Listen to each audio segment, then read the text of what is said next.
(29) 축적된 내공이 있습니까? 쉽게 넘어지지 않고 잘 버티는 사람을 보고 내공이 좋다라는 말을 씁니다. 성경에도 한 내공하는 인물이 있습니다. 바로 다니엘입니다.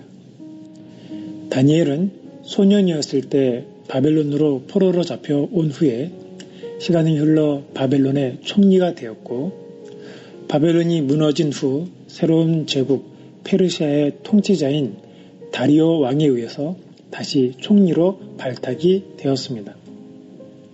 이때 다니엘의 나이가 80대 초반이 되었습니다. 다니엘 6장에서 다니엘을 시기하는 사람들이 그를 함정에 빠뜨리기 위해 술수를 썼습니다. 왕 외에 다른 신에게 기도하는 것을 금지하는 법을 만든 것입니다. 그 법을 어길 시 사자굴에 넣자는 것이었습니다. 다니엘 6장 10절에 다니엘이 이 조서에 왕의 도장이 찍힌 것을 알고도 자기 집에 돌아가서는 윗방에 올라가 예루살렘으로 향한 창문을 열고 전에 하던 대로 하루 3번씩 무릎을 꿇고 기도하며 그의 하나님께 감사하였더라. 전에 하던 대로라는 이 표현은 다니엘의 내공을 보여주는 표현입니다. 내공의 중요성을 알려주는 글귀를 소개해 주겠습니다. 축적의 길이라는 책에 보면 모두가 창의적인 인재를 필요로 한다고 강조하는 요즘 같은 시대에 실제 산업 현장에서 반짝이는 아이디어도 필요하지만 그것이 실현되기 위해서는 오랜 시간 연구하고 실험하는 축적의 시간이 필요하다고 강조하였습니다. 저 자신을 참 부끄럽게 하는 말이었습니다. 나는 영적으로 묵직한 내공을 잘 쌓고 있는 것일까? 묻게 하였습니다. 저 스스로는 너무나 잘 알고 있습니다. 제가 얼마나 가벼운지 말입니다.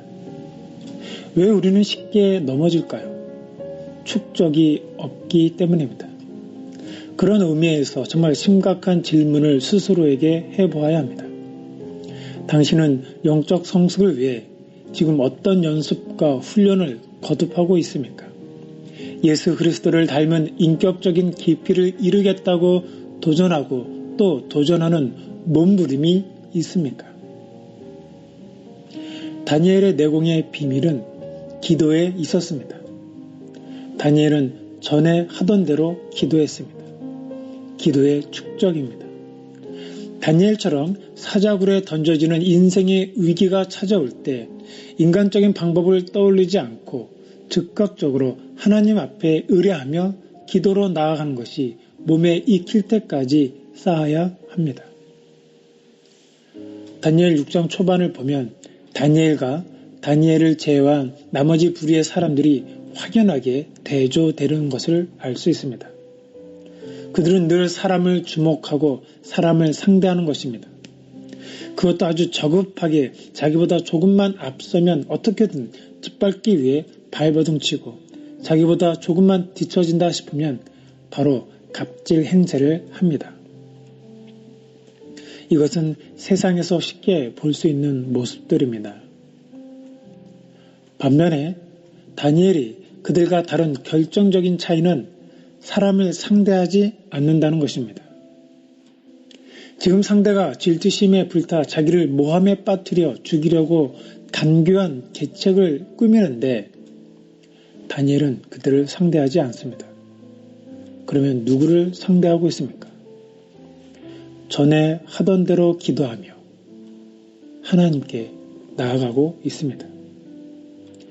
위기가 있을 때 본능적으로 사람을 상대하던 우리가 다니엘처럼 전에 하던 대로 그 문제를 가지고 하나님께 기도하는 자리로 나아갈 때까지 기도가 쌓여야 합니다.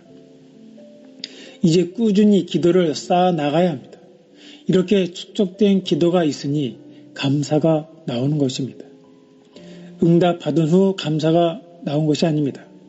사자굴에 던져질 위협에서 벗어난 상태가 아니었음에도 미리 감사하는 다니엘의 모습에서 그에게 감사의 길이 잘 닦여 있음을 보게 됩니다.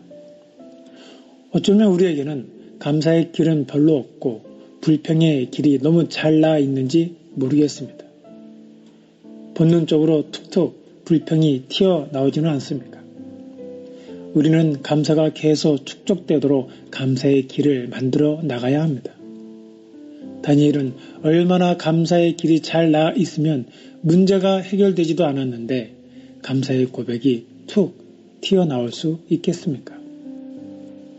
문제 해결이 일어나기도 전에 미리 감사하는 데까지 이루도록 감사를 열심히 쌓아야 합니다. 그렇게 살면 다른 사람이 아닌 바로 내가 행복할 것입니다. 쉽게 넘어지십니까? 쉽게 불평, 불만이 튀어나오십니까? 지금까지 쌓아놓은 내공이 없기 때문입니다. 오늘부터 기도의 내공, 감사의 내공을 쌓아보지 않으시겠습니까?